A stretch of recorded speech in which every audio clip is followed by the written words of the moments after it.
Amy.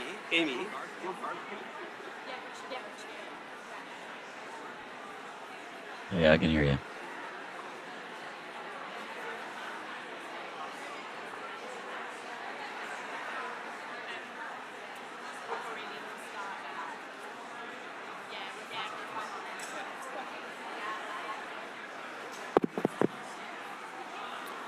All right, everybody. If we could, I know people are just making their way in and taking seats and stuff, but maybe if we could get going.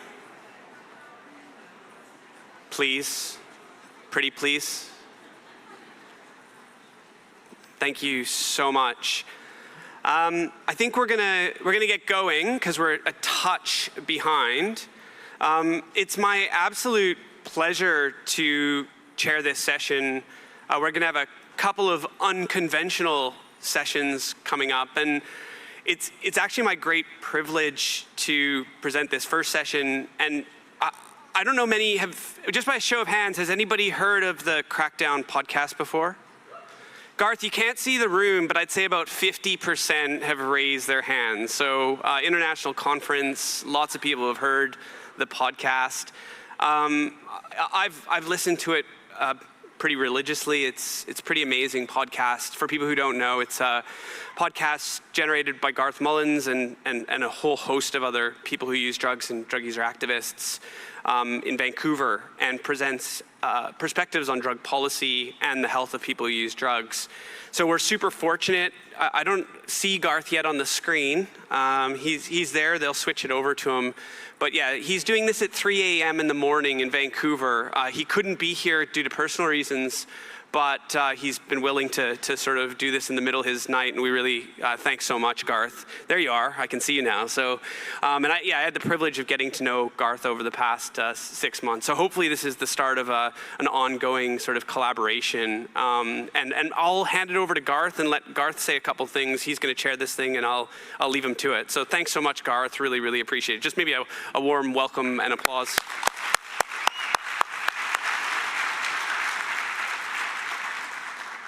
Hey, thanks very much, everybody. I can't see or hear you really, so I'm just going to be kind of talking into the void, and I'll assume that you're all going to be like laughing during the funny parts and crying during the sad parts and yawning during the boring parts. And I promise there won't be many of those. So welcome to Benzo Dope and Tranq Dope. What fresh hell is this? That's the name of the talk. And we're going to be telling you about changes in the illicit drug market caused by prohibition, caused by the drug war. And so I have an esteemed panel of folks here who have personal experience, who've lived through it, and who've been activists around it over the last several years. And I'll just introduce myself first. I'm Garth Mullins. I'm a lifelong opioid user here in Vancouver, British Columbia, on the Coast Salish territory, the Musqueam, Squamish, and Tsleil-Waututh nations. I'm a member of the Vancouver area network of drug users, and yeah, I make the Crackdown podcast with a crew of other drug user activists here. And I feel like Vancouver is one of those places in the world, and there are several, and I'm stuck here, so it's just kind of what I experience, but stuff that happens here often happens other places too, or sometimes it ripples out from here. Sometimes we're the early warning system of our part of the world. Sometimes we pick up trends from other places. But in this case, we got fentanyl in Vancouver starting around, almost 10 years ago. And that slowly started to replace heroin, and a long time before that, around 1907, 1908, people were just smoking opium. So we went through a series of steps from 1907, 1908, just smoking opium, to morphine, to heroin, to shooting heroin, then to strong, what they called in the 90s, China White, where we had a publicly declared health emergency over strong heroin overdose deaths and a massive spread of HIV. And then where we are now, which is fentanyl and a couple of newer things that we're going to tell you about today. They declared another public health emergency here for overdoses in 2016, and in British Columbia, which is about the size of Scotland population-wise, we've had 10,000 people die since that time, since 2016, a little over that. And nobody's gotten fired over it. No minister has resigned. No politician has been sacked. The world has just kind of kept moving on. But the drug war doesn't stand still. And I remember the first time I started to realize something was changing from fentanyl was in 2019. We were having a listening session for the podcast here for Crackdown at the Vancouver Area Network of Drug Users, which is on East Hastings Street, right in the center of the downtown east side of Vancouver here. And a strange overdose took place. And this was my buddy Martin. You know, he went down and he wasn't coming back up. You know, we'd gotten pretty used to reversing overdoses. We, you know, sort of felt like we knew what to expect. When you're there with Narcan and you know what to do, or naloxone, you can be very successful at doing that. But, you know, Martin was breathing, but he wasn't talking. And then he was saying gibberish, and we just didn't know what was going on. Ambulance came, took him to the hospital, and it took us a while to figure out what had happened to Martin. Martin came into Vandu a few days later, and his friend said, "Hey, I'm glad you're alive. I'm glad that overdose didn't take you." And he said, "Oh, Earl, I don't know what you're talking about.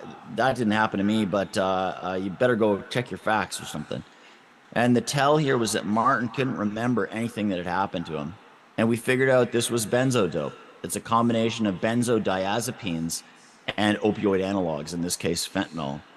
And we started to see that enter the drug supply here in Vancouver in 2019. And by this summer, this last summer, it's been in half of the samples tested. So benzodope is really here. It causes these complicated overdoses that are harder to reverse because naloxone works on the opioid part of the overdose, but not on the benzodiazepine part. It means people can be unconscious for many hours after the overdose event, after the Narcan has been administered. And further, it makes us black out. You lose memories, you lose time. You kind of, people call it a benzo coma or a benzo blackout, and you don't know what's going on. And you lose bits of your life. You lose bits of each other 3 hours at a time. And so just organizing, just doing the work of being a drug user union has become much harder because of benzodope. But it didn't stop there. We're starting to see the first signs here of xylazine, which is like a tranquilizer for big animals like horses and cattle and shit like that appear in the dope. And this is troubling too. We've only detected it now in a few samples, but there are other places like Philly, like other places in the US where it's much more common. And we have people on the panel here who've had experience with that too. And I think the theme of what I'm trying to tell about today is that while governments around the world, you know, fritter around, tinker around with small policy reforms at the edges, or just simply continue on prosecuting the old drug war, the drug supply gets radically more toxic, radically less predictable. And that's probably the worst part about it, is the not knowing, because there's nothing wrong with benzodiazepines. There's nothing wrong with opioids on their own. There's nothing wrong with even fentanyl. It's the not knowing the concentrations, not knowing when you're going to get it and how much you're going to get. So I'd like to introduce our first guest. I think we should start here in Glasgow. I think Jason Wallace, I met him in 2019 when I came there. I wish I was there with you all today.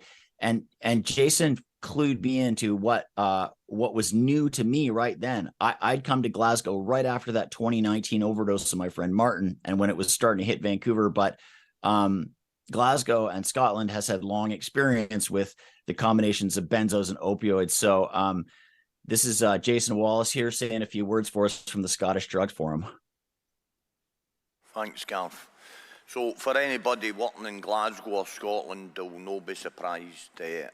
what Garth's saying about us having the problem with benzodiazepines, and we have had for a long, long time, but over the last few years it's just got progressively worse. So most of the street benzos that people are buying, it tends to be a Tizalam.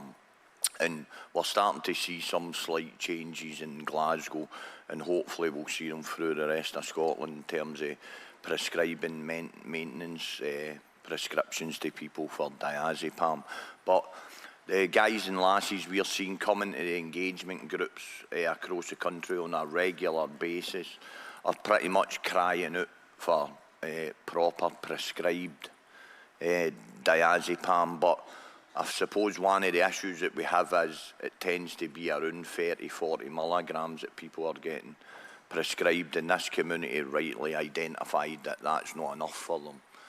They're maybe using 50 plus street Valium a day, and we know that the Tizalam's a lot stronger than the diazepam. So I suppose some of the discussions that have been happening is about how do we scale up stabilisation units where these individuals can get access, maybe get put on a lot higher doses, and then reduce to be able to manage it in the community a wee bit better. But it's not that people only want to go on the prescriptions, it's just, and it's been said today, it just isn't enough for people. And sadly, over several years, we've started to see the benzodiazepines they've always been present in the drug deaths in Scotland, but they're starting to be implicated in more and more deaths. And I know that what some of the panel are going to speak about, we're fortunate that we don't have a massive contaminated supply of heroin here, but we do still have some contaminated drugs. Hey, thanks very much, Jason. I just saw a picture of what you guys are seeing of me, and it's a terrifying, huge head at the front of this auditorium, and I feel really fucking weird about this now. So I don't know. I please text me if there's a terrible booger hanging off my face or something. I would appreciate that. I thought we ought to talk to Matt Bonn next. Matt is with the Canadian Association of People Who Use Drugs, CAPUD. And Matt has had the bravery to actually write about his experience with benzo dope and how kind of terrifying and disorienting that can be. And so before we leave the sort of the combination of benzos and opioids, as Jason was talking about, why don't we hear from Matt? Yeah, thanks, Garth, and thanks, Jason, for sharing. It's interesting. I started to use drugs approximately 15 years ago, and I started with a safer prescribed version of diazepam, and I was using, just like Jason said, 50 to 100 milligrams a day. And you know, at that point, just didn't really cut it. I transitioned to prescription opioids, and then we started to see, you know, this contamination of a street supply of fentanyl and, you know, fentanyl-related analogs and benzodiazepine. But if I would have been given a safe supply of benzos at that time when I was a teenager, I would have been fine. But, you know, I had to go on to experience multiple overdoses. I experienced an overdose last week before I came here on benzo dope, and as Garth said, it's like no other overdose. Like, it took 2 vials of naloxone, intermuscular naloxone, and then a nasal shot of naloxone that my boss, Natasha Tusnard, gave to me, because she lets me use drugs while I work. And but like, just waking up, I didn't know what happened, but she was so shocked and so like traumatized from that experience that, like, I know I've been like in that moment when I've had to respond to overdoses, and I've given 5 or 6 vials of naloxone, and I haven't been sure if the person was going to wake up or not, and just how much that has, how an impacting effect on people, and why they use. I'm thinking of the speaker that was speaking earlier, like why we use drugs. It's because of like the social conditions we live in, and I think benzodiazepines particularly have like this mechanism to shut off this anxiety in your brain that no other drug has. So even people that prefer to use opioids may suffer some kind of anxiety that may take benzos on top of it.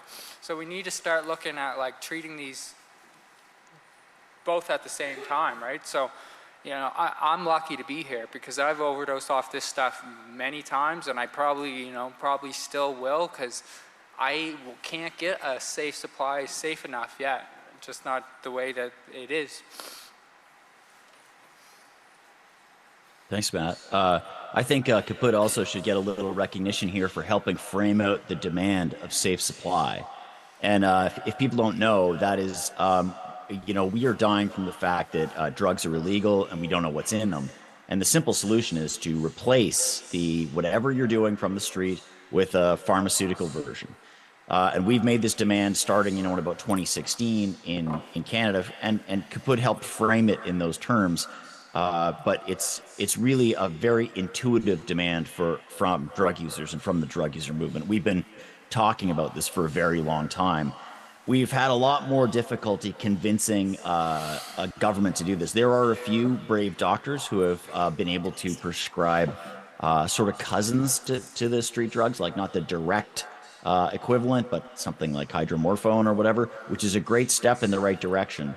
And sometimes people think, oh, you in Canada, you're so coddled, you can get hydromorphone, which is also called Dilaudid. And a few people can, that's true. But the fact is, we haven't really been able to make a lot of great progress on this. And so we're using civil disobedience. And I'll just show you right here. I got a few boxes of this. We have a group called the Drug User Liberation Front, which I was happy to be one of the several co-founders of, that gives out free tested with a mass spectrometer coke, meth, and heroin, because it's so hard to get heroin. And these are the little boxes right here. So just inside here, here's a point of delicious heroin. And you know it's not going to kill you. So I just wanted to explain what Matt was talking about for people maybe who don't know. I'm sorry if this is like a repeat primary school for some people, but I think maybe we should talk to Louise Vincent next. Louise is from the Urban Survivors Union and has experience with the other kind of new fresh hell that I was talking about, tranq dope, which is dope with xylazine or other like animal tranquilizer, stuff that's meant to put down a horse. So Louise, take it away. So I'm not Louise, but I am stepping in for Louise. You guys are so small up there on that little, on my little screen. I couldn't tell, and I was told that she would be here. But I guess probably introduce yourself then. Hi, I'm Danielle. I am from the U.S., so I can speak to the supply, but I'm on the opposite coast as Louise. So I'm from Arizona, which is next to California, and like right along the U.S.-Mexico border.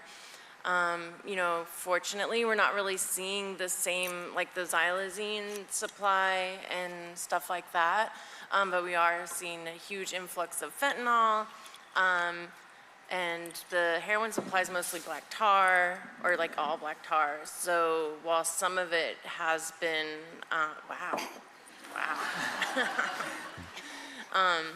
Some of the, you know, they have been finding tar that is like fentanyl made to look like tar, and then it looks very odd, especially when you see large quantities, like side by side, because it's like crystalline and tar isn't like crystally, you know what I mean?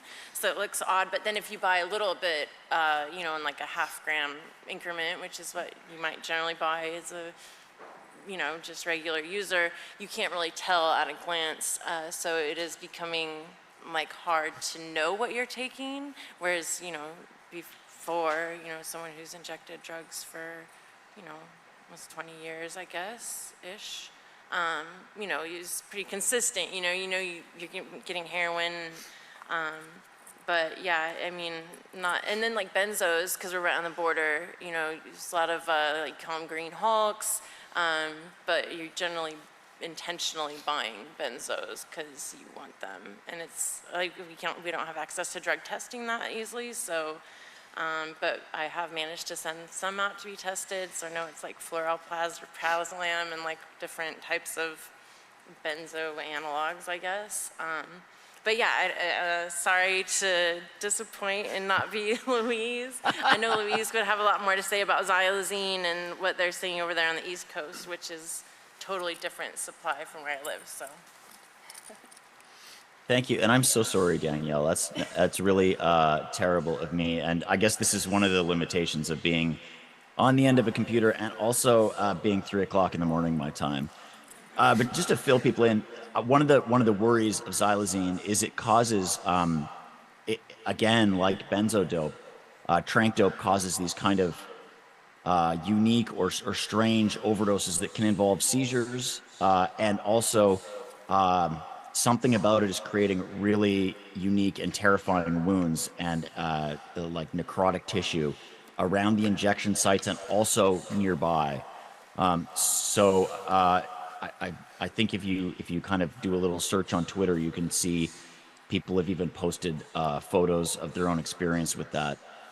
And we're sort of talking about it today to try and give people a taste of how the whole global drug supply is metastasizing and mutating under the pressure of prohibition. So this happens not by accident. It's because there are so many police and border officials trying to interdict and catch the drugs that drug dealers, first of all, started to try and make things locally in labs. And then, that's the move to fentanyl. And then when authorities are cracking down on fentanyl, they're moving on to the next thing and the next thing. So I'm very hopeful that Sione is there. Am I right? Yep. Because I'm just going to start introducing random audience members and just say, fuck this, otherwise. So it's been a great joy to get to know Sione Crawford, who's been a drug user activist from Australia in a number of groups over the last year. And so take it away, Sione. Thanks, Garth. Yeah, I'm here. So I guess I'll get to Australia in a sec, but just to contextualise this, I suppose the first time that I dropped was sort of 27 years ago, and I was using in New Zealand. And for those of you who know New Zealand, we made heroin from morphine pills, and probably still do. And I won't go into those details, although they're pretty interesting, but suffice to say, it takes 25 or 30 minutes to cook a pill up into some injectable heroin, and or diamorphine. And that was sort of, as you used, obviously, as you use along for a while, your tolerance gets a bit higher, and you can't necessarily afford more opioids. So a really popular and normal thing to do in New Zealand was to take a benzo while you were doing the cook, and after 25 or 30 minutes, it'd come on pretty strongly, and you have your gear, and the gear's potentiated, and you just get more stoned, basically, or at least you get the kind of the effect that you were originally seeking when you first started using drugs, which is an enjoyable hit, because that's the point, right? And the first time I overdosed was doing that, and it was mixing benzos and heroin, and that's a really common thing, obviously, overdosing in that way. For me, the reason I tell that story is because frankly, it pisses me off massively that over the last 30 years or so, we've failed so completely in our drug policy that even though I first overdosed on opioids and benzos 30 years ago, we failed so completely that now we're actually in a situation where drugs are being manufactured with benzos in them, or mixed in, so that people can, because the black market is still, the predominant way that we get drugs, and as Garth was saying, it's not a coincidence that this is happening, and that we still don't have a way to get a safe supply for people, even though for decades now we've known that this is an issue, and people keep dying, and it's worse in certain places. But my kind of concern is that it will inevitably, as Garth says, metastasize around the world. In Australia, we're actually fairly lucky that we are so proximate to Southeast Asia and got long coastlines and stuff like that. But there are still some warning signs that are occurring, and I don't want to, definitely don't want to overstate things. But you know, there was a fentanyl bust for the first time that I'm aware of on the borders of Australia recently, and we definitely know that black market analog benzos are really super common now as well, and increasingly that market is a really strong market as well. So I suppose, you know, from my perspective, it's the reason I find this so interesting is that we've got to make sure that the warning signs and the alarms that we're getting from BC and Vancouver in particular, but other markets as well, are ones that we don't ignore, like we've been ignoring the signs for the last 30 years because, you know, the black market will find a way, and the more that we try and clamp down on it, the more that we become the market becomes incredibly resilient and finds different ways. Just the very fact that you couldn't get heroin in New Zealand, but we figured out a way to make it from morphine pills shows that, and we've got to learn these lessons. Thanks, Sione. I really appreciate the panel and sharing your wisdom and experience. And I don't want anyone to take my comments like another drug scare. You know, all through my life, we've seen this march of every new thing that comes on the market going all the way back. Well, for me, I remember when there was a big panic about crack. And so this isn't that.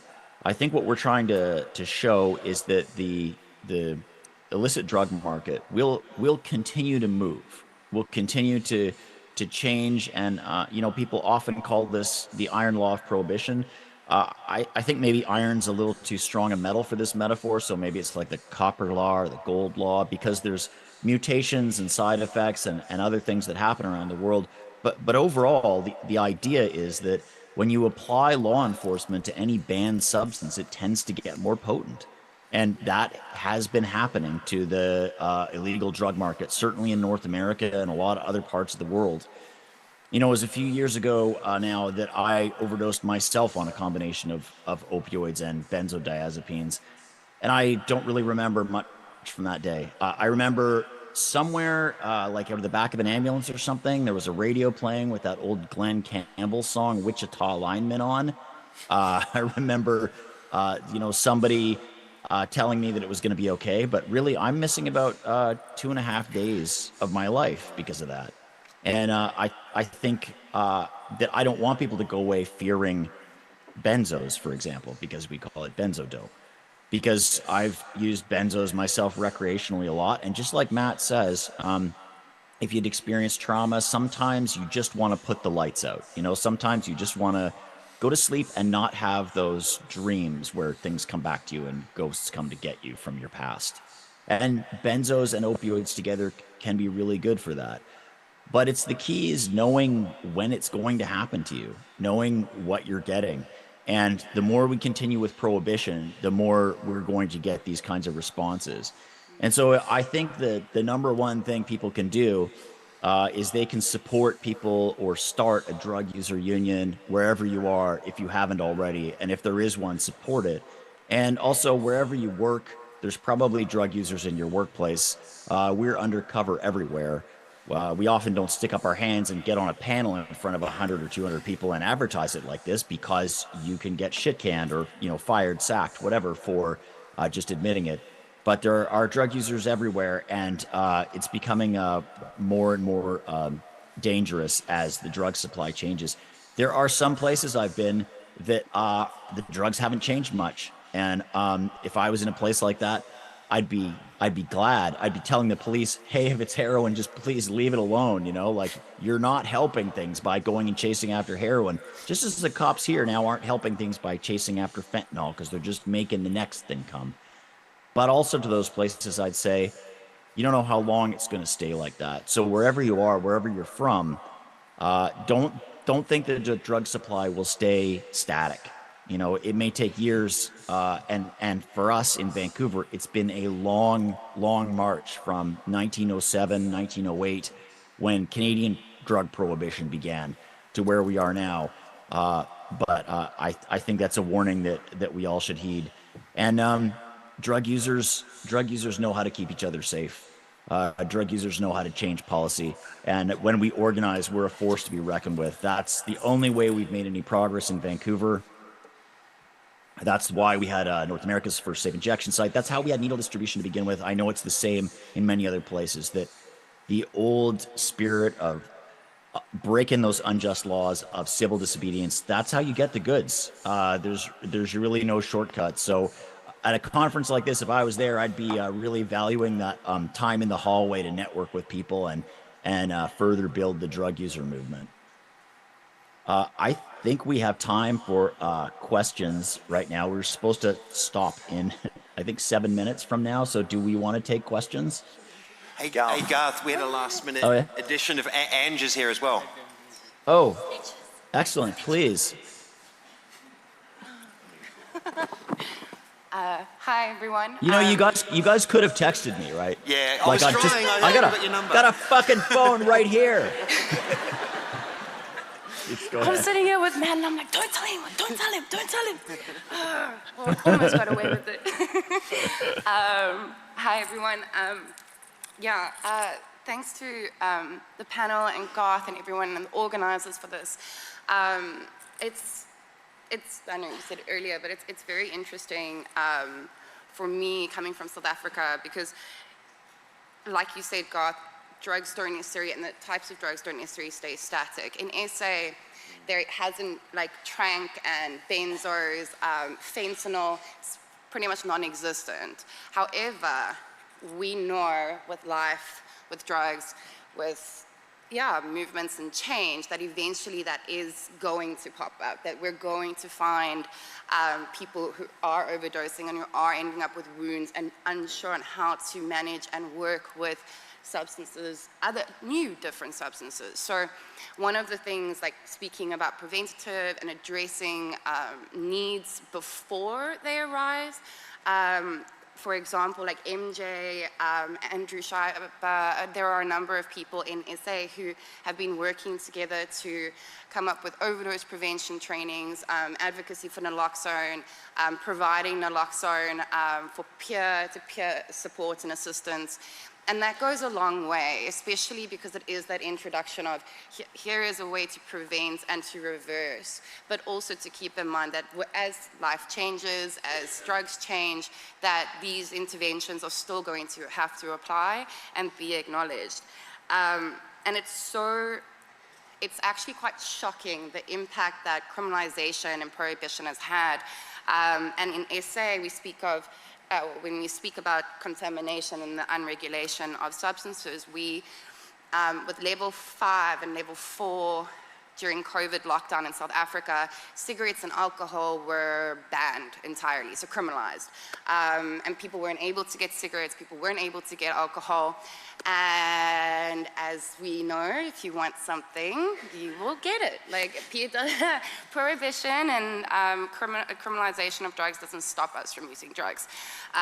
We just become creative, and that's exactly what happened. Is people started to make their own alcohol, pineapple beer, derivatives of alcohol, and that led to poisonings. That led to a lot of harms, like explosions and like popping of like containers, and all that does again is entrench the harms. All it does is entrench the hiding of drug use.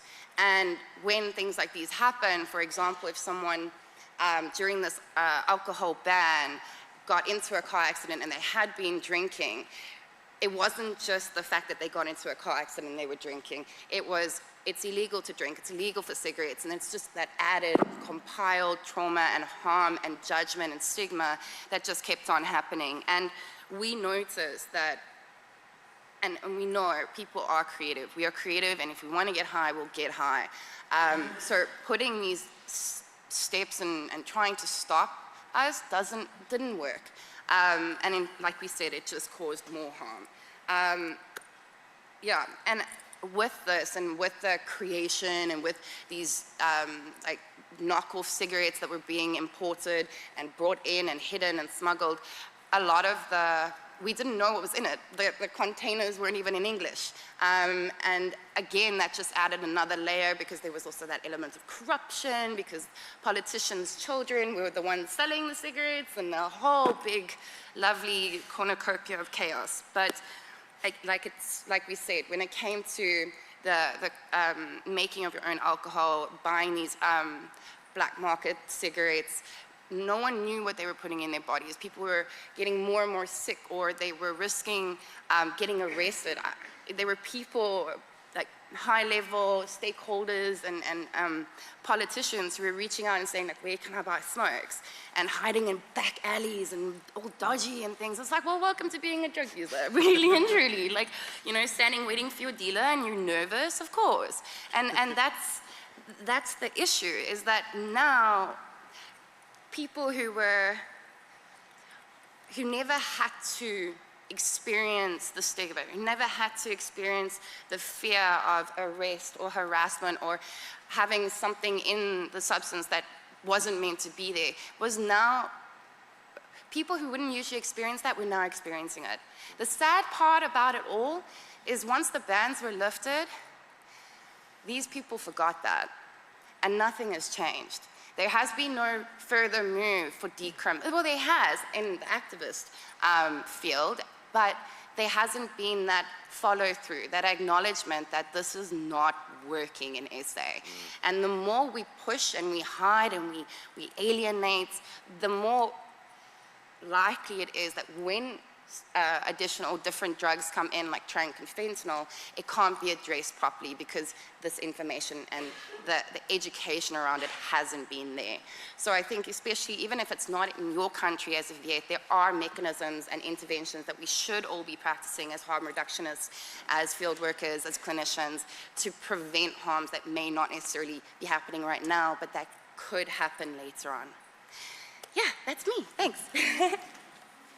Thanks, Ange, and sorry I missed you. I think the reference to alcohol prohibition is so interesting. You know, that South Africa went through that just in the COVID time, because really we kind of learned everything we need to know about this phenomena from various countries, including Canada and the US, other places who've experimented with alcohol prohibition. You know that most people drank beer and wine before alcohol was illegal. When it became illegal, bootleggers had to make something more potent, more concentrated, so hard liquor became the thing, moonshine, and then people were kind of slowly got the habit, got used to hard liquor, right? That's where cocktail culture comes from, you know, rum and cokes and all that sort of stuff, screwdrivers.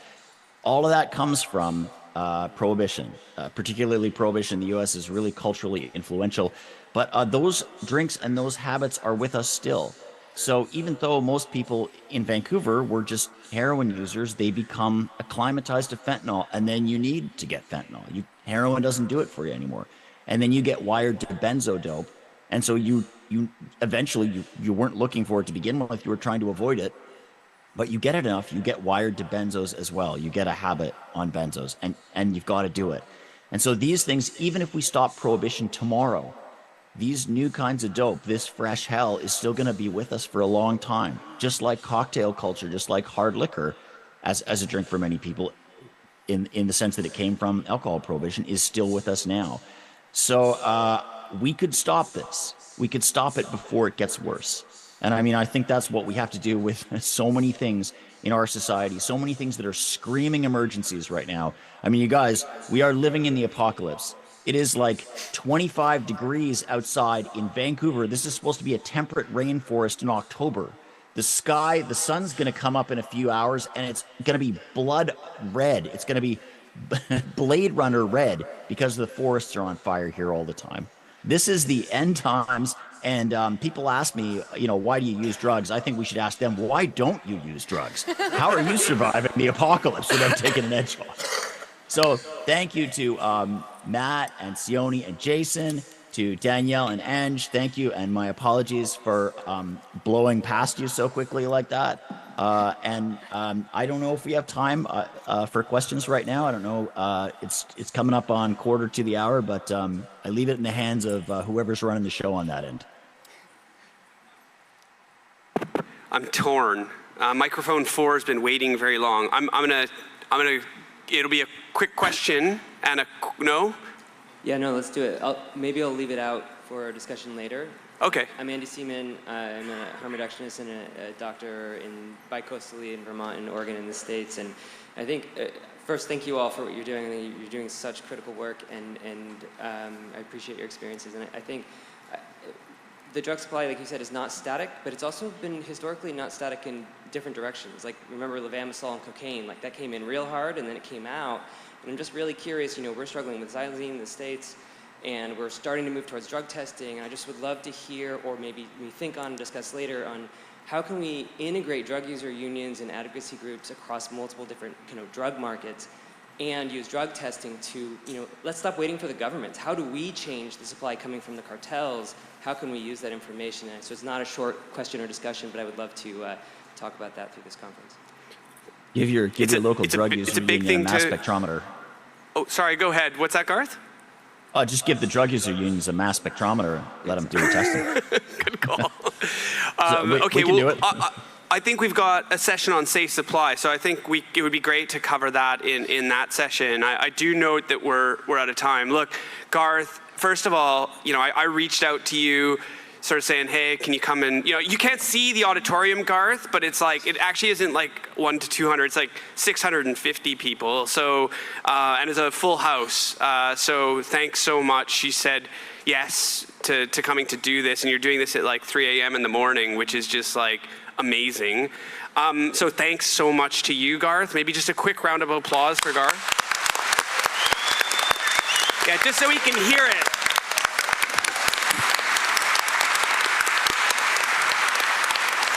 That was pretty good. On my next one, I want to hear a little bit better. Look, guys, it's not easy coming up and sharing your story like this. So I think a massive, if we can even do a bit of a bigger round of applause for all of the people who came today to speak.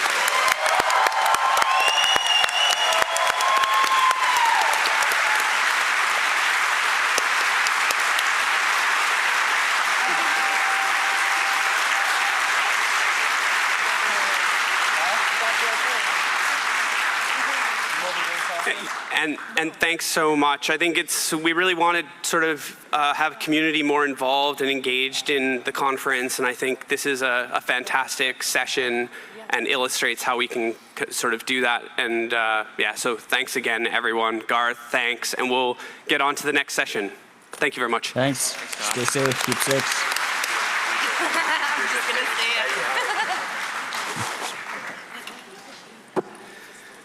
All right. On to our next journey. It's my pleasure to also introduce this next session.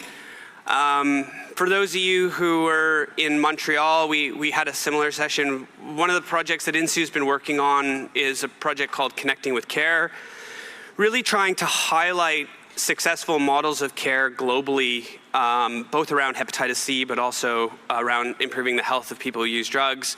Really fortunate that we linked up with Conor Ashleigh, who's an amazing digital storyteller and producer to pull these films together. And so we're going to take you on a bit of a journey of a couple of different programs, and then also have a bit of a panel discussion. I see Conor, he's busily coordinating things over there. Conor, did you want to come up here and say anything at all to sort of kick things off? What's that, sorry? The panel, okay, so Conor will say some stuff later. So I guess you just get to enjoy some video for a little bit. So thanks everyone, I'm so happy to see that people stuck around. We stuck this into the plenary session because we do think it was a great session in Montreal, and we hope you guys enjoy it as well. So let the film reel go.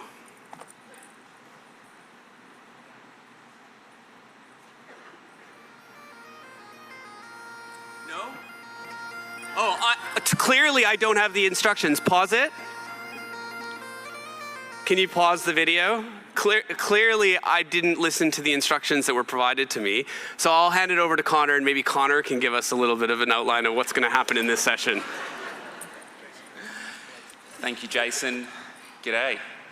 You right, lads? I'm going to get in trouble for my Glasgow friends for saying that, I know. I wanted to start off before we move into these films today and really make one point, and before I even introduce the rest of our panelists who come from a range of communities around the world, and someone who's going to be zooming in with a virtual comment, I wanted to make one point, I guess, about these films that all culminate into a project called Connecting with Care. And Connecting with Carers is a project, a story-based initiative, which looks initially at trying to explore hepatitis C models of care. And I think we came at this a number of years ago around innovative models of care. I'm not a health worker and I'm not a community member, but as years have gone on, I think what is innovative now is very different from what people were tacking on or trying to do even 3 years ago in Montreal. I think that the relational aspects, the reflective parts, the iterative processes by different models or different organisations is what makes different, I guess, hepatitis C models of care. It's what makes them now impactful. It's not just that they have tried something different 3 years ago and it's still working. It's how that's an actual ongoing process of change, and hopefully it's often meaningfully listening to the community and understanding how a service needs to change. So today we're really lucky, we only have half an hour, but we're really lucky and we're going to jump into 3 sections of 3 of the films. So I'll just briefly introduce the panellists who come from the films and from their communities where they're working. On the far end we have Professor John Dillon from the University of Dundee. Professor John Dillon's based in Dundee, covering the Tayside area, and we'll hear from him in relation to the first film, which will come up. Our second film is from Iran, and it's looking at a micro-elimination that's community funded in a country that faces quite profoundly crippling economic sanctions. We're going to look at a community-funded micro-elimination project, and we're going to hear a pre-recorded comment from Dr. Mariam Alavi, who's from the Kirby Institute at the University of New South Wales.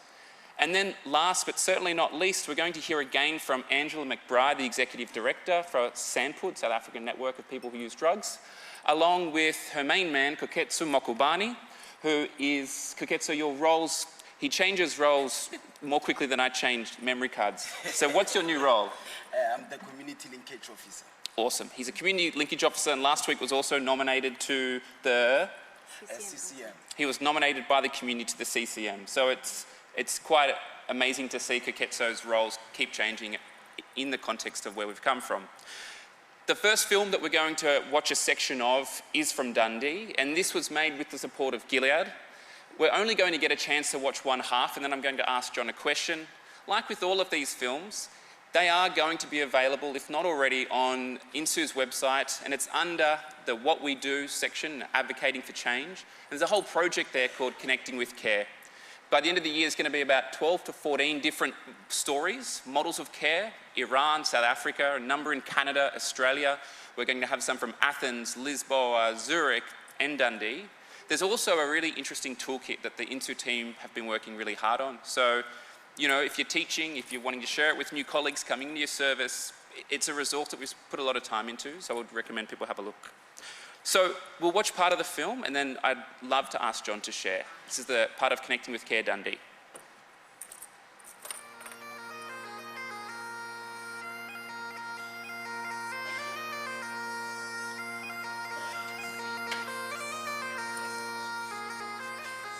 Certainly in Tayside, our treatment programs through the needle exchanges have been instrumental, and if you look at where the heavy lifting has been done as you move towards elimination and reducing the burden of hepatitis C both on people affected by it and on their health services, it was through the community pharmacies reaching those people who are on opiate substitution therapy and through the needle exchanges, and that's where most of the patients who were in need of treatment were found and treated.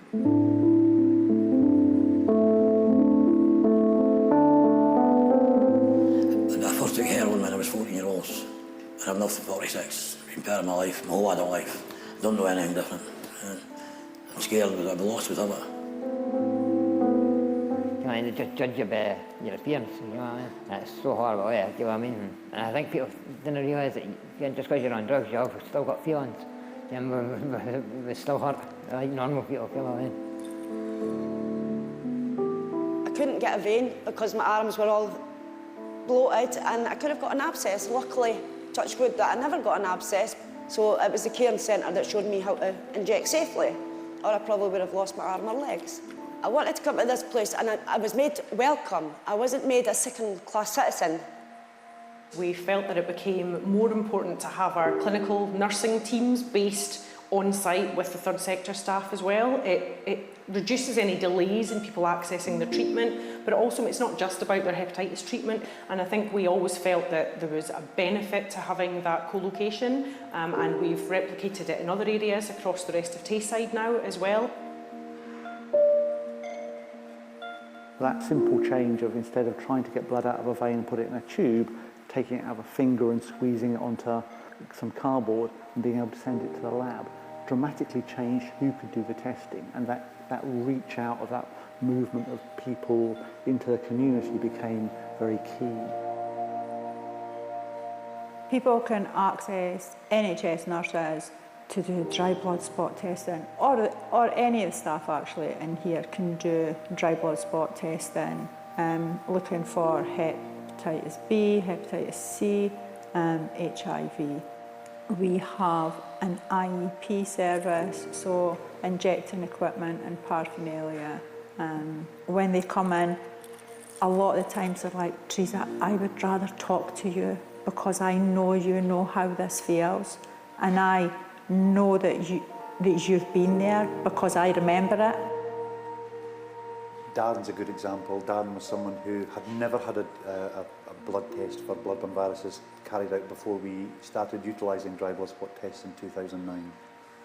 Well, for me, the main reason for wanting to stay Hep C free and coming into the care centre is just to make sure I'm looking after my own body and stuff like that. And it's not difficult to come in and get that 5-minute routine check-up. And as I say, they make you feel like you're at home here. Since he got his sustained virological response, he's been back at least once every single year to make sure that he remains negative, and he always has done. And so the key change was the arrival of the DAAs, and that allowed us all the rest of the parts of the jigsaw puzzle to fall into place. We could then really effectively treat everybody relatively easily, and so that took away the last of the blocks and barricades. The second time I got hepatitis C, Brian treated me with new tablets, and it only took 8 weeks' time. Well, every 6 months now, I get my blood test at the care centre. It's just to see if it's come back or not. I would say I've had Hep C 3 times now. If I was to have testing for my Hep C and that, I would rather wait for Brian and that. If no, I'd take me to the very last minute until I had no choice. So 94% of all patients who had a test in the needle exchange came back for the results, and 94% of the 28% who were positive for hepatitis C antibodies came for a follow-up appointment with myself. So in any walk of life, that's a really in any walk of life, that's a really engaged population. So that's only one half of the film, and it was difficult, but I had to be judicious, and I decided to cut it there, hearing about that one arm of the work in Tayside, the other being the quite considerable work in the pharmacies. Professor John Dillon, microelimination has been reached, but how do you and the many key partners, how is it maintained? And also, if you don't mind, just maybe a little bit of context for what we didn't get a chance to cover about the work. So treatment, hepatitis C and treatment is all about engaging with people that we want to reach, and so it's not about bringing people to hospitals or sending them somewhere else. It's about using those relationships. In that film, I mean, the ability to stop Brian Stevens in mid-sentence, God, I wish I had that button. But it's all about engaging with people, and it's the relationships, and it's about trust. I think it was Darren that said, I'd wait a year for Brian, and if you ask people, they would wait for, not having to go somewhere different or strange or frightening, not having to see somebody else. And so if we want to build those treatment services, it's about building on the relationships we already have. And that's in the needle exchanges, it's in the addiction services, it's in the community pharmacies where most of the people in Tayside, it's heroin that's been the main drug of use, and so opiates are an advantage. And so there's that relationship that you can build on there, and it's using those relationships both to get the diagnosis done and making the diagnosis simple, And treatment's really simple as well. And so rolling that out into environments where it's safe, and it's moving it away from big hospitals or scary places and the stigma that we talked about earlier on today. It's that movement in the other direction, and it's the relationships that are key. And so Teresa is going to talk later on this afternoon about her posters about this sort of stuff, and it's about that relationship and that trust, and that's the key thing of it all. I think I want to ask one additional piece there is just about how do you think at a pharmacy level, because we didn't get to look at the second part, which is the pharmacy network across the Tayside area. There's offering DBS testing. If that's coming back positive, maybe bloods need to be done, but a prescription that can then be initiated, added onto OAT. But the relational aspect of the pharmacy, because we hear a lot of comments about pharmacies, good and bad, but what would you say? But so we've done some research around that. So if you ask people how long they're prepared to wait to get something done, having it done in their own pharmacy rather than going to see their GP or another pharmacy or hospital, they're prepared to wait 8 or 10 weeks. So it tells you something about that relationship. Now, there is sometimes a bit of confrontation there, but there's often a lot of positive stories as well. And when people settle into a pharmacy that they're familiar with and comfortable with, they're often there for a very long time. So you can build on that. And good news stories don't travel as far as bad news stories do. So there is positive relationships there, and it's the quality of that relationship. And once you've got that, you've got virtually everything else you need in a pharmacy to deliver the rest of hepatitis C care, wider health care, and moving away from that confrontational relationship often around opiate substitution therapy into broader, we're addressing all of your health concerns, we can help with your wound care, with other issues, and education around safe injecting. So it's broadening that conversation, and that gets away from that sort of confrontational relationship, and that's what we've got to do. But it's back to relationships and trust. Yeah. Thank you. So if you can imagine that Dr. Mariam's here, she's not, but we will hear a pre-recorded comment from her. We're going to see a section of the film Connecting with Care, Rafsanjan. Rafsanjan's a smallish city, a couple of 100,000 in the southeast towards the Afghan border of Iran. So we're going to watch half of the film, and just to say again, all these films will be in the coming months available online. So this is part of Connecting with Care, Rafsanjan. When we were thinking about funding the microelimination study in Rafsanjan, we had to be creative and think outside the box. To my knowledge, this model of community-funded hepatitis C microelimination study, it's the first of its kind in the world.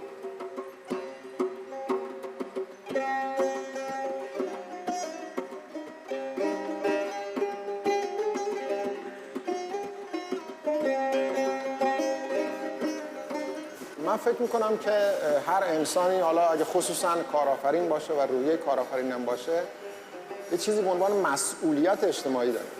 به هر حال ما توی جامعه‌ای زندگی میکنیم که این جامعه قرار هست و نیازمند هست که ابتدا تن سالم داشته باشه و بعد روان سالم داشته باشه و بعد مهارت‌های اجتماعی رو یاد بگیره و بعد مهارت‌های حرفه‌ای رو یاد بگیره و بعد شغل پایدار داشته باشه.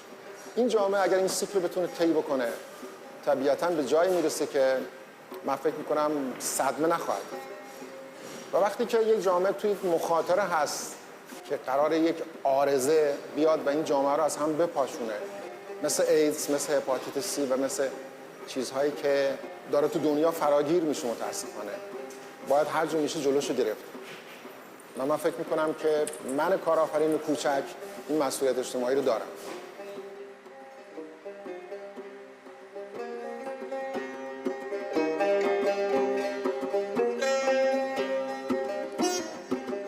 When we started this project, we knew that the enhanced model of hepatitis C care worked, and that was from our experience in Tehran. But the major challenge was to make sure that this model could be implemented in the context of Rafsanjan. So we had to work with our colleagues in the university and also community representatives to map the city's assets. And this was important not only to make sure the model could be successfully implemented in Rafsanjan, but also to ensure the long-term sustainability of the model. زمانی رو من وقتی رو صرف کردم که اعتماد افراد متحد جمع کنم. قبل این وقتی که از مهر ماه 90 شروع شد، قبل از این من در کاهش آسیب شهرستان رفسنجان که همون DIC هست با این افراد سر و کار داشتم. من از 6 ماه قبل از شروع این محیط رو آماده کردم، فضا رو آماده کردم، آموزش لازم رو دادم که وقتی استارت این طرز زده شد افراد تو پاتوق‌ها همگی آمادگیشو داشتن و مشتاق بودن که این طرز زودتر انجام بشه. In Rafsanjan, a challenge was accessing people who were experiencing homelessness. We didn't have a kind of like established site for these people to come and get tested and treated. So we had to work with the local community to identify an asset which turned out to be a bus that used to be used for diabetes testing in the city that was no longer being used, and the university helped us to repurpose the bus and make it kind of like a mobile harm reduction / hepatitis C testing and treatment unit. دریافت کنم خیلی اصلا ترسیدی نه و فکر می‌کردن دیگه میتونن پوزیتیو رو زندگی کنن دیگه ندارم شاید میتونن یه سال یا 2 سال دیگه خدا اینجوری فکر می‌کردم والله و همین چیز تمام شده می‌دیدم. کسانی که مواد مصرف می‌کنن یه مقدار من فکر می‌کنم از اینکه چه خدماتی توی بهداشت ارائه میشه من فکر می‌کنم خیلی آگاهی ندارن. یعنی نمیدونن میتونن مثلا برن بهداشت چه خدماتی رو دریافت کنن. یکی این مطلب بود. یکی من احساس کردم شاید هزینه رفت و برگشتشون برای اون افراد بی سرپرست، بی بضاعت هزینه رفت و برگشت یه مقدار براشون مشکل ساز بود تا برن به مراکز سر بزنن حالا خودشون رو چکاپ کنن. حل شد پس یه حامی همتی بکنم خود من به خودم کمک کنم که بتونم این قول معروف این نردمانی که مواد از من فرستاده و بالا یه جوری یواش یواشی پلار دوباره بیام پایین و یعنی تا مسیر زندگی کنم. حالا خیلی این نزدیک خیلی دارم میخوام و یعنی تو مسیر زندگی و تو جامعه مثل آدم زندگی.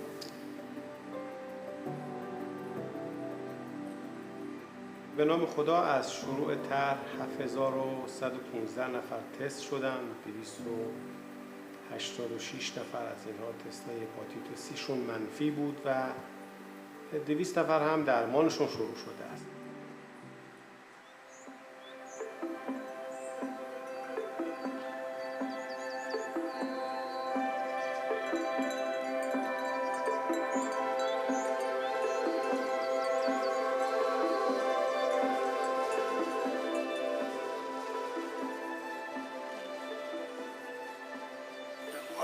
فقط یک کم سختی تو زندگی زیاد است چون کار و کاسبی و اینا نیست. وقتی اینکه مریضی چی اومده کرونا اینا اومده که مردم مشکل بخوردن. خدا کنم که الان تنها آرزوم اینه که کاری پیدا کنم. اگر کار داشته باشم با داشتن کار به همه جا میتونم.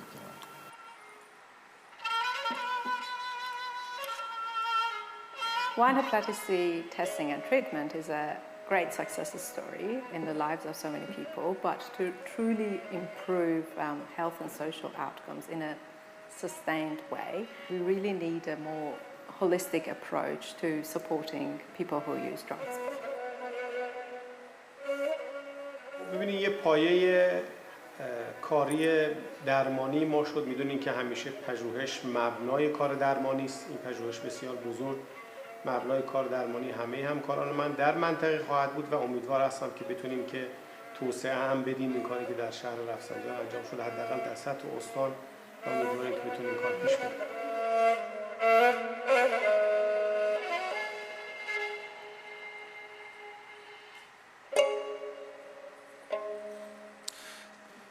And I got a chance to just, yeah, thanks.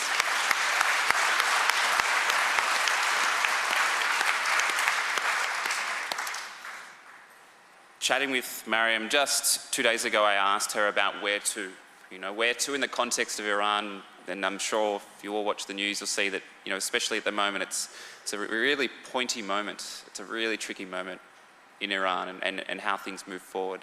But there has been a number of years of crippling economic sanctions, and this project was built off a pilot in Tehran, which, learned from projects in Australia and took bits and pieces from other countries. So I asked Dr. Mariam Alavi about where does she see things going from here in Iran when it comes to more hepatitis C testing and treating, and also trying to couple it with and advocate for more harm reduction, more sustained support for a community that's incredibly marginalised. And so this is her response. The hepatitis C microdenomination project in Iran was inspiring because it really showed the success of this program in a country that is resource limited like Iran, and also in a small city like Rafsanjan that did not have any existing hepatitis C testing and treatment program. We showed that if we can develop a collaborative framework with the local communities and work meaningfully together, we can use this space to identify and utilize the local resources in terms of existing networks and assets and so on to develop a sustainable model of hepatitis C care. And this has been definitely noticed by other universities of medical sciences in other provinces of Iran. We've received many expressions of interest from colleagues across the country to talk about how we can develop similar models in other provinces. But we've had a series of unfortunate events. One was the COVID-19 pandemic. Obviously, Iran was quite hard hit by the pandemic, and I think it's safe to say that most resources of the public health sector has been exhausted in other areas, and hepatitis C has been quite deprioritized in many public health programs. But okay, so that was what we got from Dr. Mariam. Our third film was one that actually something that we had the chance to work with our partners in South Africa just before COVID began, before the pandemic began. So in January 2020, in South Africa was the first INHSU-led event, conference that took place, and we partnered with SANPUD and a number of other key partners. And this film, I think it's fair to say, isn't just a particular model, it's also kind of trying to take stock of the landscape when we look more broadly than just hepatitis C, because I think we'd be remiss more often than not with these films to just become tunneled with that particular hepatitis C approach or model. So when we talk about South Africa, we're talking far more broadly, which I think is important. But we'll watch one first section and then we'll hear from Angela, and then the second section we'll hear from Koketso. So this is the first piece followed by a question for Ange.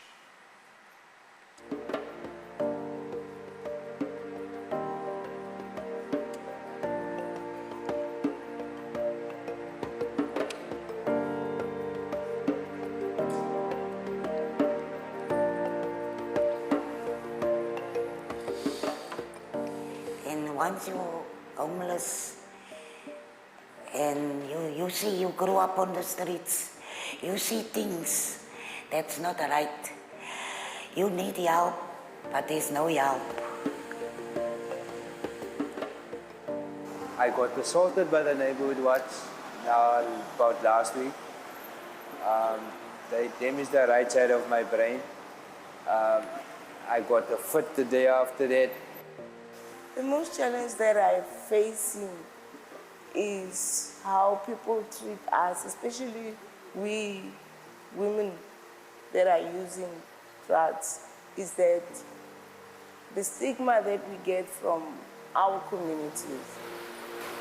And it was very hard also seeing my child in the street. If I've got 10 rand, I throw 10 rand on the street, so we come running. And in the taxi, they were asking why. I told them, it's my son. It was very, very painful for me. I was on and off the streets in shelters almost 30 years. As people use drugs, we are marginalized a lot of the time because of what we choose to put in our bodies. During the 2016 year, we had tests again. What happened is they told me I'm duly infected. I've got hepatitis C and HIV. People who come from very vulnerable population groupings could be considered as denizens. They don't have full citizenship in this country. They don't have full access to healthcare services because they're not seen as eligible almost for the rights that other people have. And I think we have to talk about the elephant in the room. And the elephant in the room is probably stigma.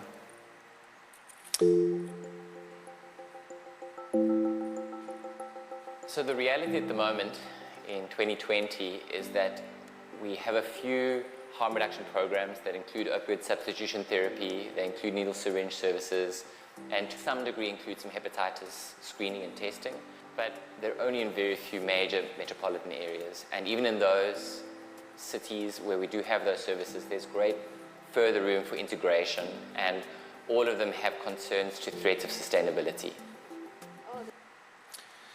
So Dr. Andrew Schreiber, I think, really kind of offered a nice little capsule of where we were at in January 2020, just there at the end. But Ange, where are we at now? Have we seen any change at federal, provincial? Have we seen greater community support in the context of what you just talked about on your last panel? Thanks, Conor. Yeah, it's always, I love that video, but it also, it makes me really sad because Charlene Matafin, who spoke at the beginning, she died last year, and yeah, it's, I think, yeah, if we speak about change, like that's something that has come up, is that we've lost a lot of people who we've worked with, who were part of our team, who were part of the needle syringe program from the get-go. And preventively so. And I think that's where the frustration comes in, is that a lot of the deaths and the pain and the harm could have been prevented, or at least it could have been addressed. However, advocacy tools like this and activism and education make it possible for that change to happen. And like, for example, we've had our National Department of Social Development, the Deputy Minister has grown and been incredibly supportive of the South African Network of People Use Drugs, and we've shared this video with them, and there's been multiple screenings, and we're starting to see, and we're receiving better feedback, better understanding of harm reduction. And I know we spoke about it a bit yesterday in the community, on the community panel. Sorry, I'm like losing my nerves a bit. We know that in order to address hepatitis, in order to address stigma and discrimination, we can't just be looking at one. We can't just be tunnel vision, using tunnel vision. And when it comes to the sensitization, using tools like this, using platforms to speak and to say, like, this is how I should be treated. I shouldn't be turned away from a healthcare system if I've been working as a peer educator for multiple years and I've been to you before. Why are we still turning people away? That is not justified. And that is where the frustrations still lie, is that there is still a lot of work that needs to be done around sensitization with healthcare professionals, with law enforcement, and even within the fields themselves, because there's stigma that peer educators face by staff members that work in the same room, in the same office, hiding your phones and hiding your bags. Like, that's fucked up. Yeah. It's ridiculous. And it's just counterproductive because it leads to self-stigma and it leads to, like, entrenching our own doubts. So yes, there has been great change and there has been recognition of the importance of harm reduction, but there's so much that needs to be done and so much that needs to be addressed. But hopefully with, like, more advocacy tools like this, we can. And I know within the community aspect, sorry, I'm babbling a bit, but you know, now just using the time and the energy and tools like this to strengthen our community-led organizations, because there are a number in SA, which is newer. There are more today than there were 2 years ago. And it's our responsibility as, like, SANPUD and as activists within this field to be capacitating fellow organizations and fellow community-led networks. Because yeah, we want to be SANPUD and we want to be here, but we need to know that other organizations and other networks in different districts, that's where the specifics come in. That's where the direct addressing and support comes in. So we can give a little bit of info and support there, but we actually want and aim for community-led organizations across South Africa to be strong enough to be running and meeting the 70 targets. Yeah, with from the WHO guidelines and the revisions of that. So we've got a long way to go, but there's definitely been some changes, some loss, A lot of loss, but also some hope, which is, yeah, gradually. Yeah. Thank you. Thanks a lot, Angie.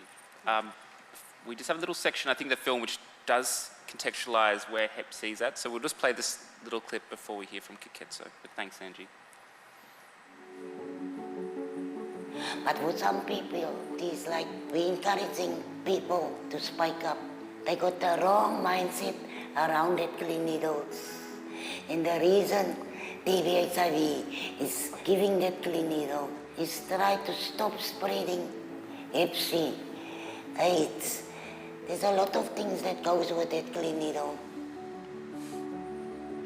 I would say some years ago, people were not aware that there are actually ways of dealing with substance use. There was really a despondency. As there was no awareness on Hep C, and then that's when I started to worry about everything until recently. Koketso for me is quite inspiring in the way that he's persisted in educating even before we had access to treatment. It started in January, and then I was patient 0. I'm the first patient in the project. I believe that a positive outcome for him will really be a new chapter in his life. Being treated with hepatitis C and being cleared of it has given me just so much hope. Absolutely. So much hope in life. I think for someone like Jennifer, what is important is that one doesn't see this through the lens of just some sort of a medical model. It's a treatment, harm reduction, and social support combination. And what makes me proud of Jenny is she's in the cleanup. She's earning a lot of money, but from that money, she uses it wisely. She's paying herself the fees. I've overcome all these challenges. I've overcome living on the streets. I got myself off the streets. I found myself a job. I started running again. I overcame the HIV threat. Now finally I'm going to overcome the Hep C threat. There is nothing that I cannot do.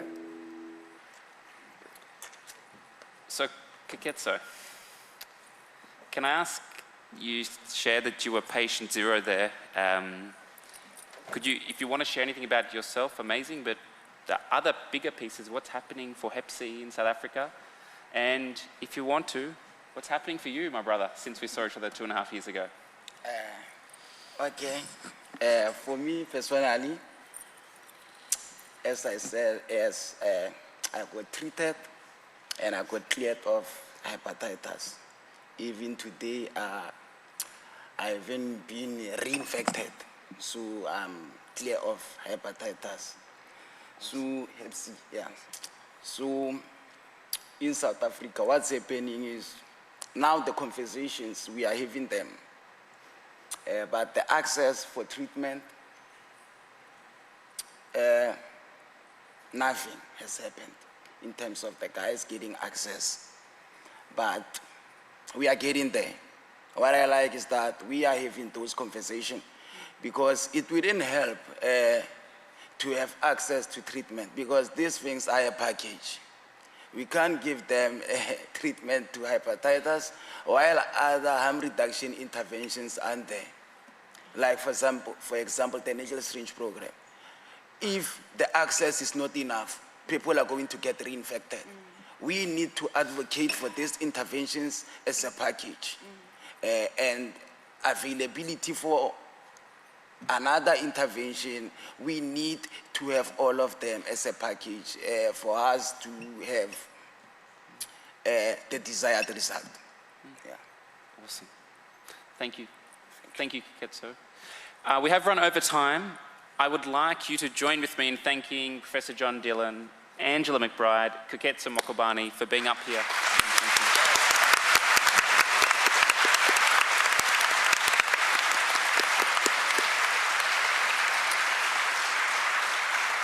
Their films, all of the films are in rotation. So if you go and pinch a coffee and you're having an apple or a delicious donut in a break, all of the films are on rotation. There's wireless headsets. So we can, or you can, we all can, go and watch those full films. We're going to see all of these people around. So thank you everyone for this session, and thanks again.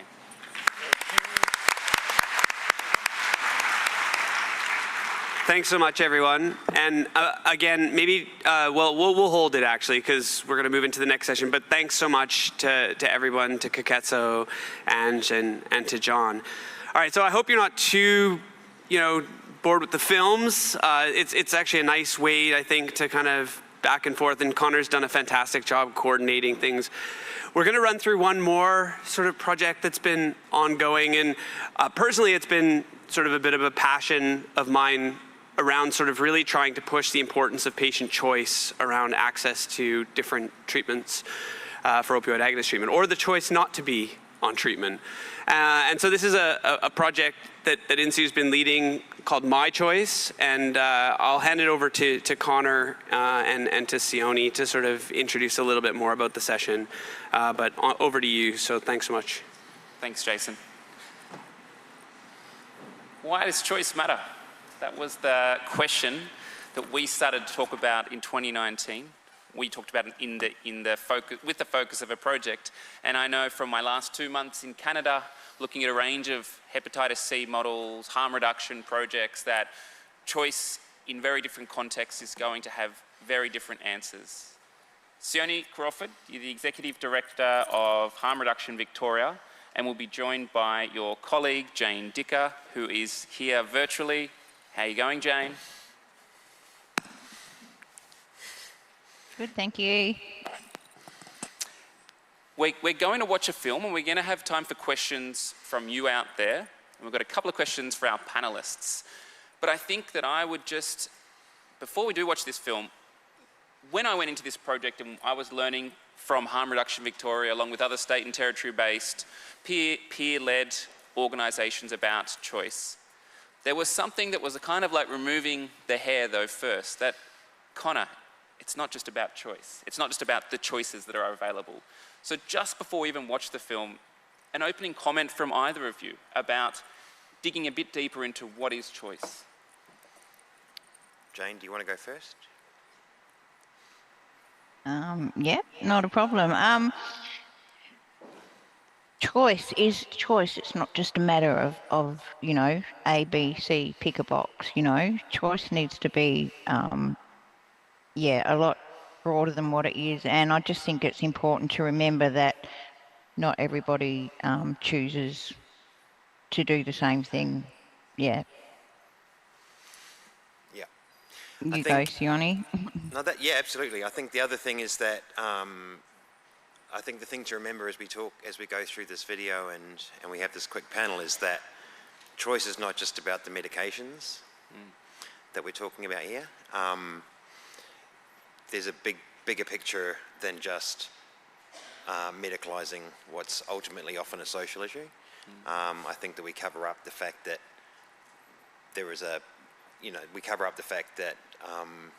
there are massive social issues around drug use, and I don't mean people use drugs because they have problems or whatnot. I mean that we've got a serious social issue about how we deal with drugs, and unfortunately, I think in Australia anyway, which is what I can speak to, the opioid substitution treatment actually sort of reflects that quite a lot. So when we set out with My Choice, we were really fortunate to be funded by Indivio and Cameras to be able to undertake this project. We will watch the longer feature-length doco here, but we also have, which I think is equally as significant as the film, we have an exhibition which is 18 community members across Australia, across 3 different states and territories, covering rural, regional and urban settings. And this range of community members who were keen to take part were all asked to consider what does choice actually mean in their life. And then they were asked or encouraged by me. The only reason I'm up here was because Jason said you have to stop taking photos for an hour, the truth be known. But I was encouraging people, if they were not visually connected initially, they found that a bit difficult. But it was thinking about how would you visualise choice. So the exhibition where we're going to have a walkthrough after, I think is equally as important because it offers a whole range of perspectives and voices. We're going to watch this film, which hears from community members, it hears from prescribers, health practitioners and pharmacists. And that's, I think, just important to cachet further questions from yourselves and a couple of questions that I have for both and Jane and Sione around choice. So here's the film.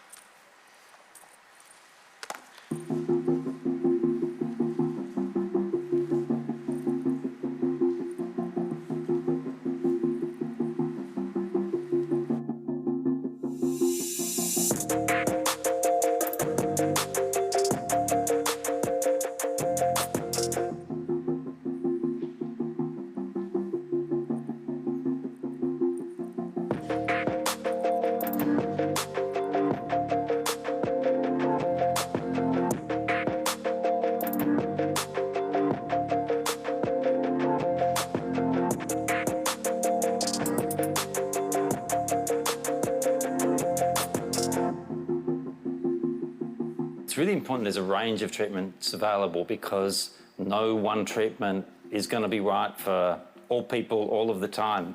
People need some choice, some variety. Sometimes one medication might be right, sometimes another medication might be right. So it's really important there's some flexibility.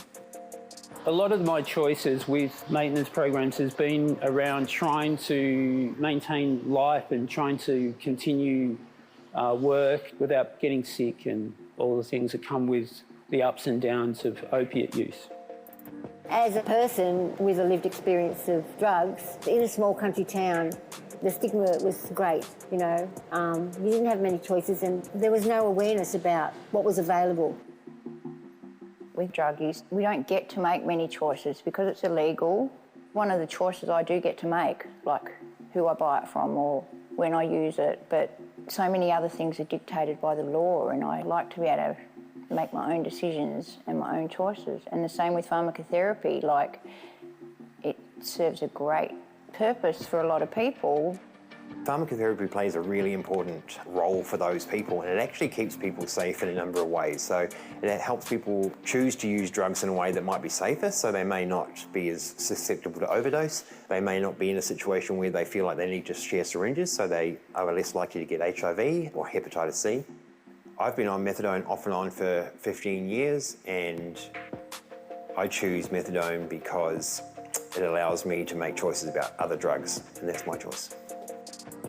About 35 years I think I've been on methadone and I think it's important that they let me stay on it because I think it'd do a lot of harm if they took me off it and put me on something else. It's big to people, you know, you've got to have a choice because some things work for some people, others work for others. I've been on methadone 12 years, I got off it once and then got back on it. It was my choice and it still is my choice. But I want off it eventually. Long-acting injectable bupe is something that's become available over the past couple of years, and it's been quite exciting for those of us involved in this treatment area because it is something new. So the injectable buprenorphine remains buprenorphine, it's still the same, but the format in which it's given offers some flexibility for people.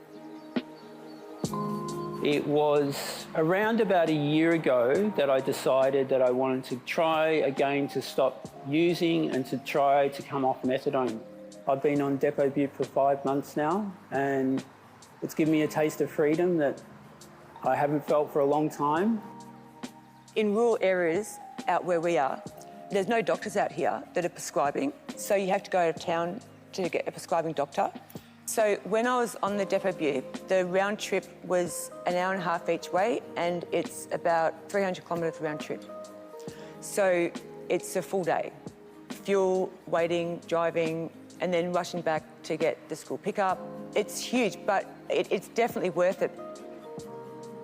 We've been brought up with the legality of it. We've been brought up with the fact that the alternative to drug use is no drug use. And that's not true either. It's just what kind of drug you choose to use, and whether it's legal or it's illegal, or whether you have access to it. I've found that it was really quite therapeutic using opiates. It just did good stuff for me. It made me functional. I didn't stop for 3 days to have a migraine. I stopped for 2 hours. The main reason I got on the Suboxone is because I was on 40 to 60 tablets of codeine a day.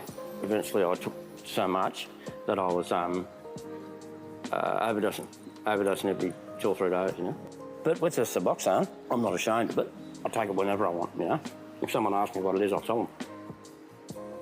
I was still using up to around the year 2000, and that's around the time I moved on to buprenorphine at the time, now Suboxone. And I found that the bupe was really good for me. Like, I didn't really notice its effect, but it kind of just worked for me. There was a lot more liberties in terms of choice. You know, I travelled Queensland quite a lot, and on methadone it was a big endeavour organising your doses and all that sort of thing. And now I'm on a minimal regulation program where I only have to go to the pharmacy every 4 weeks. Feels like it's in the background. If we look at what's available in the ACT prison, we're finding that more and more people aren't having the choice of choosing methadone or Suboxone and are really being pressured to go on to the new injectable buprenorphine. And so that's a major problem and an issue for us. There are misconceptions about patients who use alcohol and other drugs, and particularly opiate medication. A lot of GPs are quite fearful that if they're the last known prescriber and someone overdoses on something, well, the coroner's going to come knocking. So that is a real barrier, I think, to getting more widespread acceptance and more treatment options for people. It's really sadly neglected. We're less than 1% of state health budgets. If you look at alcohol, tobacco, other drugs together, it's something like 14% of the burden of disease. So it causes lots of social problems, lots of medical problems, contributes to lots of mental health problems, but there's a tiny amount of funding. So that's what needs to change. Community pharmacy plays a role currently by default in the provision of the program, and some pharmacies run that really well and some don't run it so well. To ensure I don't judge and I don't discriminate is a lifelong learning process. It's important a pharmacist is able to put themselves in the other person's shoes and imagine what they feel like, what is going on in their lives, what influences and stresses are going on. I think that will give them a better and deeper understanding of where their patient is. I believe that drug use is somebody's innate choice and a right to do what they will with their consciousness. And as long as you're not hurting anybody, then who is anybody else to tell me how to live my life? So when we're considering choice for people who are seeking treatment for opioid use, it's really important to understand, I think, that for many people who have been using for 10, 20 years sometimes, they've built up preferences. And so when we're talking about undertaking or engaging in treatment, especially opioid substitution treatment, it's important to understand that people have preferences and need to be able to have a treatment that actually works for them.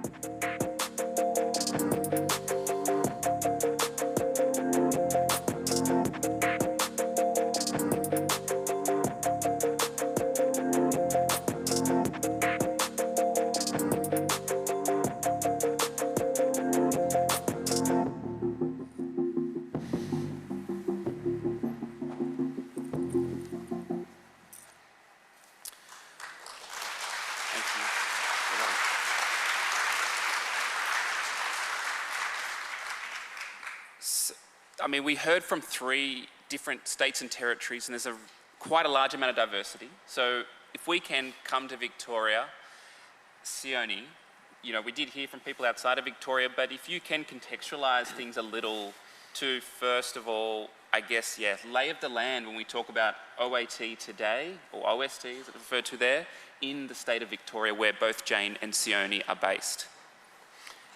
Sure, and I know there are people in this room from our great state, but frankly, it's at the moment, and I think this is important to say because I think there's a bit of a sense that there's still a bit of a sense that Australia does all this stuff really well, and there are things like harm reduction, OAT, and there are definitely things we do well, but it's not a stretch to say that the pharmacotherapy system in Victoria is in crisis. It's an absolute mess, to be frank. And a little example of that is that Harm Reduction Victoria has a program called PAMS, Pharmacotherapy Advocacy Mediation and Support phone line. And at our overdose day event, the PAMS workers came to the event, and it was about a couple of hours worth of an event. And after the event, there were 62 messages from individual people on the PAMS phone message board, and that was extreme. But what that indicates is that just that morning there were 62 people who were trying to get in touch with PAMS to try and find a prescriber or a chemist. So we've got a really decentralised system in Victoria, and what that means is we don't have clinics. We pretty much rely entirely on general practice, and more than that, we rely on really a few general practitioners who have 200, 300, 400 people on pharmacotherapy, and they're ageing. They're nearly all kind of older GPs, And I could go on about why that is, but ultimately it comes back to like stigma. It's really, really, really difficult to get general practice to take up, and primary practice, general practitioners to take up pharmacotherapy in Victoria at the moment. Jane, you're still with us? And thanks for staying awake, by the way. That's okay. Jane was meant to be here, but just the last second change in circumstances meant that we've had to beam her in. So I think everyone who knows her will be, it's a pity she's not here, but we're just so chuffed she can still be present. Jane, what's missed when we talk about choice and we talk about accessing health providers, health services, when someone wants to talk about the choice of using opiates, as opposed to the OAT options that are out there? Yeah, that's my choice actually, by the way. Yeah, when Conor told me about this project, I said it sounded really interesting, and he said, "Oh, why don't you be a part of it?" And I said, "Because I choose not to be on pharmacotherapy." And he said, "Well, that's a choice as well." And I guess I hadn't thought of it like that, but it's I guess the message to get out there is don't assume just because someone uses drugs that they come to harm or that things are going to go wrong for them. And I think it's great to be able to. There's been times in my life where I have been on pharmacotherapy and it's really served a good purpose and done me well, and other times in my life where I choose not to be on it because a whole bunch of reasons that we wouldn't have time for me to list them all here now. But I think that's just important to know that different things work for different people, and if one doesn't work, why not try another one? Jane, is it all right if we show, because we made some accompanying short films of people talking about their choice. Is it all right with you if we share your short film? We might just play the next slide. It's just a couple of minutes.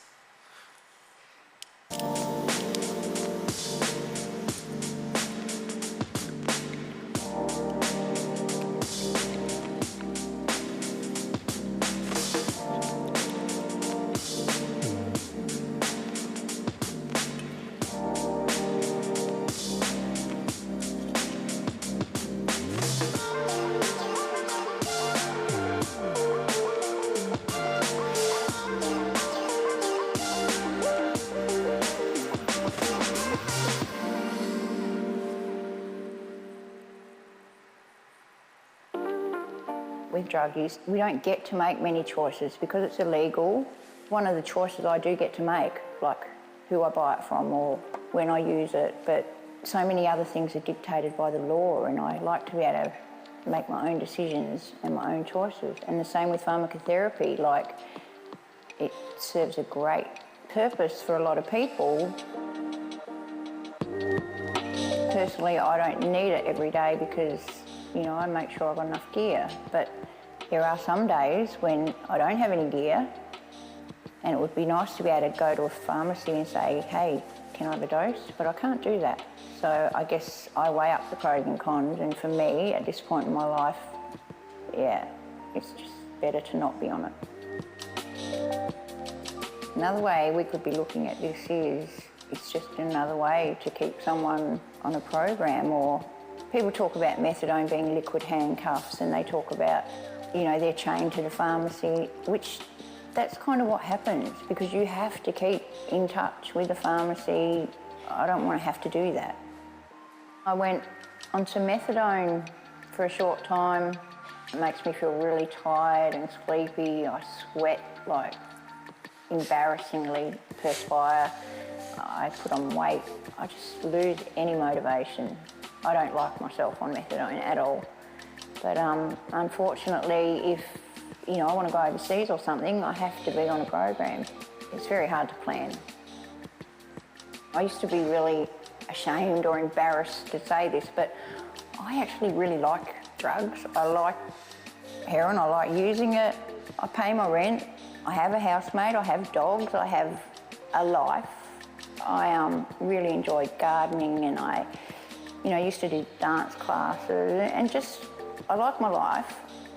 I'm really proud of my work history. I've worked in harm reduction now for coming up 20 years.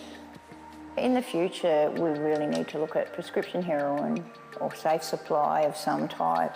Maybe give the control back to the drug users because, you know, we can look after ourselves. You know, we do care about our health. There's all these perceptions that we don't give a shit about our health. There's just thousands of people like me that use drugs every day without incident.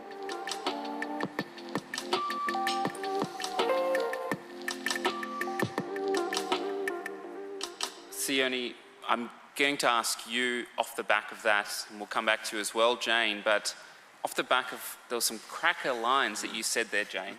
I want to ask you though, you made the point right off the bat that there is some real limitations of looking at choice when we talk about OAT through a medicalised model. So I just wanted to actually come back to this point. If you don't mind, could you talk to that a bit more? Yeah, well, I guess what I mean by that is that there's a real impulse because we talk about drug use as a health issue, and that's better than it being a criminal one or even worse, a moral issue. But the reality is that it's not a health issue for everybody. Many people use drugs for fun and don't have any physical or even mental health issues related to that, but there are other kind of health issues as well. But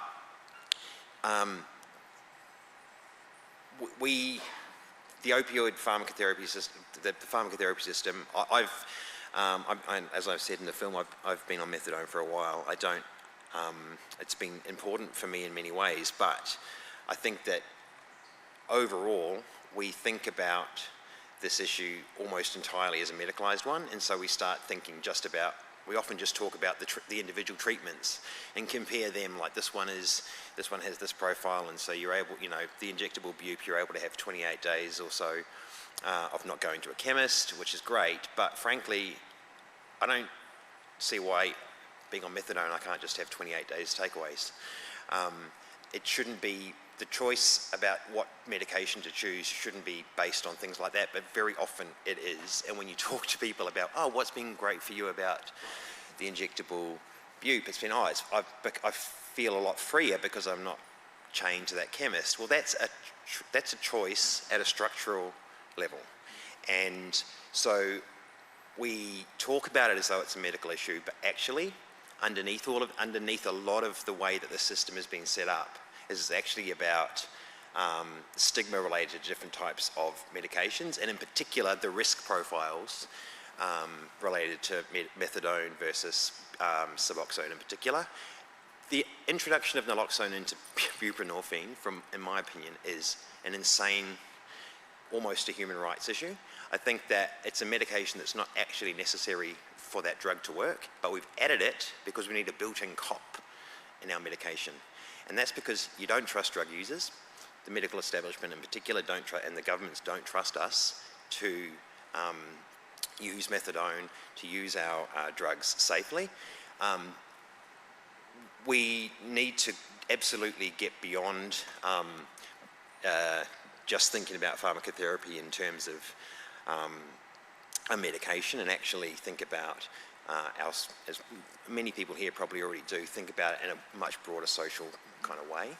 And there are a lot of ways for people to manage their drug use beyond methadone and buprenorphine, and a choice between those two modalities. So Jane's talked about one, which is basically just carrying on using, and you know, in many ways it's easier. To be really frank with you, I didn't know until 2 weeks before this conference that I was going to have takeaways to come here, because I had to do urine drug screen after urine drug screen until it became clean. And that's insane. It would have been much easier for me just to rock up and buy drugs. You know, would have probably been able to get on within a couple of hours. And, but instead, I had to spend 6 or 7 weeks trying to get takeaways. So that's what I mean about it, about it being more than just a choice between medications. So great. Thank you. Oh, Jane, breaking news. Oh, Jane, drugs have been decriminalised in Australia. Oh, so a question. Oh my God. I'm glad I stayed here. So let's go with this. Let's go with it, Jane. Riff with me. Drugs have been decriminalised. How do you think that would have an impact on people's choice when we are talking about OAT or people's choice to use opiates? Well, I think not as many people would be on OAT because they wouldn't need to be on our OAT. But, you know, there's also this little bit of ugly thing that keeps raising its head in every way we talk about drug use, and it's stigma. You know, the stigma that's attached with being on a program, there's stigma that's attached with using drugs, the stigma that's attached with you've now got a legal issue because this was before drugs were decriminalised. You came in contact with the law because you were doing drugs. Like, I think we need to look it's all a huge picture that needs to fit together, and the decriminalisation, I think it could only be a good thing, and it could only cause less people to die and less people to do lots of things of what they're doing. Does that make sense or not? Like, definitely. I hope so. Yeah, I think we need to. I don't know how long, you know, I mean, it used to be illegal to be gay, for goodness sake. Like, you know, how stupid is that? And it's just about as stupid as our drug laws in Australia, I think. And we just need evidence-based drug policies and things that just make sense, and we just don't seem to have them. It's crazy, you know, like, yeah. And Sione, what you said about organising pharmacotherapy to be able to come away and the weeks that you had to do leading up to it, and it would have been a lot easier to just come here and go and get on as soon as you got off the plane. And I have to add, it would have been cheaper as well. Interesting. Jane, thank you. And we have about 5-7-ish minutes for questions or comments, because we have a lot of people who are going to have a different reality when we talk about choice and what that means from around the world here. So I don't know if anyone wants to, if we have a microphone up here, if anybody has any questions for Sione or Jane, and also comments. We want to broaden this out if that's of interest.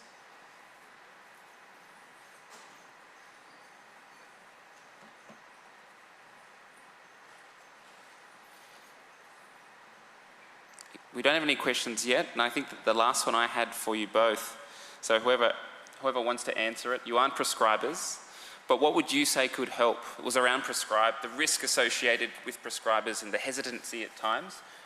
What role do you think other kind of peer-based organisations, activists can play? Do you think that there is more dialogue needed directly with prescribers, or do you think that's not the issue here when we talk about their perceived risk from the college or from whoever it might be? I think so just really quickly speaking to the situation with myself, my GP, I've known her for ages. She's like, we've got a pretty good relationship, but she's like shit scared basically, that if I lose she's not particularly bothered about misuse of the drugs or anything. It's about if I lose them, a kid finds them, takes them, and then she gets investigated, and she just wants to have all the paperwork she possibly can to show that you know, she saw me as a responsible patient basically, and that's pretty much the entire driver for the drama that it took for me. Not every prescriber does that, but I think that oftentimes the people that speak in these videos, and I know Adrian and Paul, they're great prescribers. They're like pretty much like the people who are engaged in the cream of the crop. And when I talk about the stuff that happens for people on the ground, they go, "Oh, that's awful. You know, we're trying to change that." But the reality is, it doesn't change. And I think it's a lot. It really, to me, comes back to the very low esteem that people who use drugs are held in particularly by legislators and by regulatory bodies and whatnot, and that filters down through into the way that we're treated, basically. In the ACT, when I was there, every extended takeaways or use of Ficeptone, off-label prescribing of Ficeptone had to be like literally approved by the chief health officer. It's kind of nutty. I would recommend, we're about to head into lunch, unless there's any other comments or questions. There is going to be an exhibition tour. We'll have Sione, we're going to have some other people there also chiming in. And I think that, you know, we have heard from Sione and Jane, but this is actually a real first-person perspective from 18 people. And I think that it's going to be a different way of coming to think about and hear from people when we're exploring choice and why it matters. And I guess it's fair to say, in closing, there's still a lot more work. Australia's doing certain stuff really well, but there's a lot more work to be done, hey? Yes. So I think that's all we have time for. We've got a couple of minutes before lunch, Jason. Do people get an early mark? Absolutely. Just massive, before we close off, I guess, massive thanks to Conor for all of his amazing work. He's been traveling around the world, putting all these films together. So if you could maybe just join me in giving him a round of applause.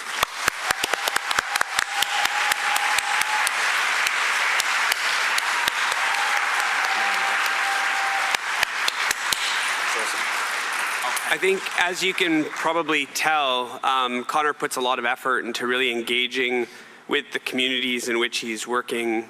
He's made long-term friends and relationships, and you can see by the sort of presence of, and also big thanks to Jane and Sione and all the other speakers. So, yeah.